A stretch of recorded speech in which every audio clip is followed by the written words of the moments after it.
second group of New York healthcare workers is petitioning the Supreme Court, asking that their religious exemption claim to the state's vaccine mandate be upheld. The request for a temporary injunction goes to Justice Sotomayor based on geography. She can act alone or refer the matter to the full court for a vote. An earlier request for similar legal relief is still pending at the courts. And the Fifth Circuit is doubling down on a previous order to temporarily halt implementation of President Biden's vaccine mandate tonight. The mandate directs employers of more than 100 workers to require either vaccinations or weekly tests, or face crippling fines that could put them out of business. Tonight, the court calling the mandate staggeringly broad. So let's discuss where it all goes from here and other hot legal topics tonight with our legal eagles, former U.S. Attorney Harry Litman and president of Article 3 Project, Mike Davis. Welcome back to both of you. Hi, Shannon. Hi, Mike. Thank you.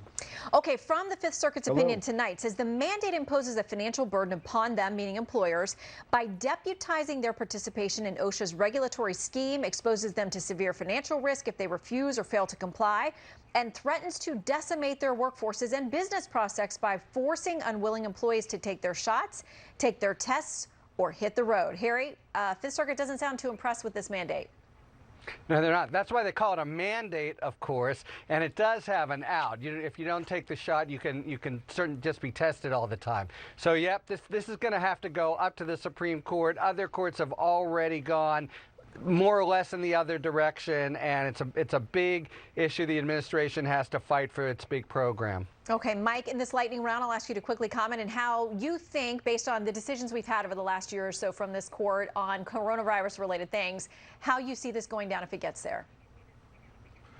This decision by the Fifth Circuit is big trouble for big government because it says that there are serious constitutional concerns with a federal agency, OSHA, trying to impose a vaccine mandate on employers. So it's not a good sign for big government. Okay, and because you guys are good at everything, we're also going to ask you about Britney Spears and her conservatorship. Michael, I'll start with you. Variety says this: it's fully terminated, but there's an accountant who replaced her father following his suspension. He'll have limited and administrative power as part of the termination plan. The singer's personal conservator, Jody Montgomery, will also continue working with Spears. Now, the exact details of this whole relationship not revealed, but her attorney says Miss Montgomery will stay in her life, be there for her. Miss Spears can have a safe, happy, fulfilling life after this conservatorship. Mike, what do you think about this case capturing headlines? People know and love Britney Spears, a lot of loyal fans out there, but it's shining a spotlight on these conservatorships. And there are other big cases that are starting to get attention too about how they can potentially be abused and when they're actually good for someone. It is a tragic case. We believe in individual autonomy in this country. People have their own legal autonomy, but then there's the issue of mental health. And what do you do with people who don't have the mental capacity to make their own legal decisions? You have to appoint a conservatorship or a guardian to help them. The problem is if the courts don't carefully monitor these legal arrangements, these conservatorships, there's a lot of abuse that could happen. So these courts really need to supervise these if they're going to appoint conservators for people.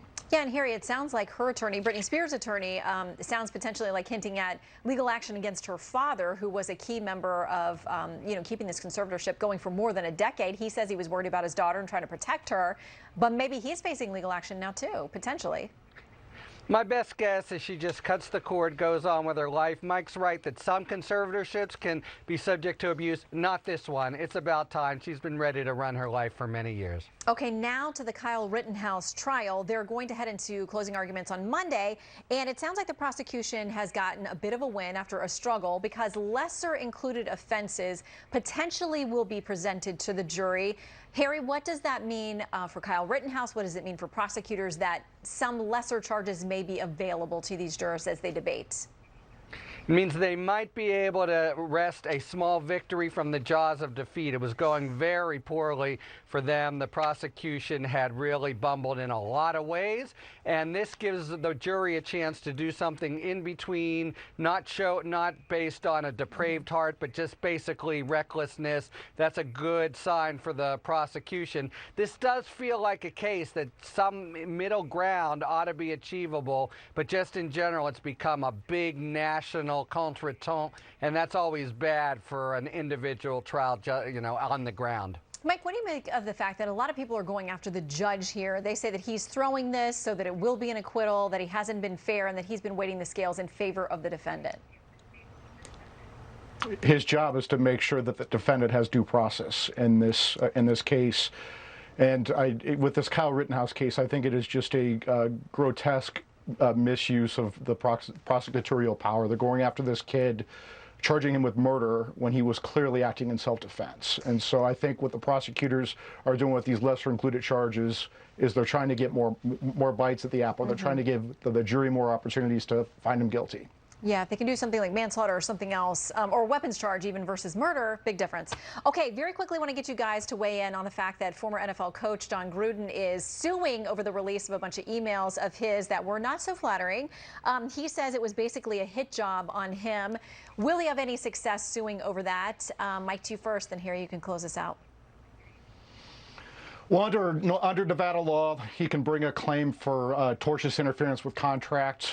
He'd have to show that Roger Goodell and the NFL knew that he had this contract and intentionally tried to breach this contract.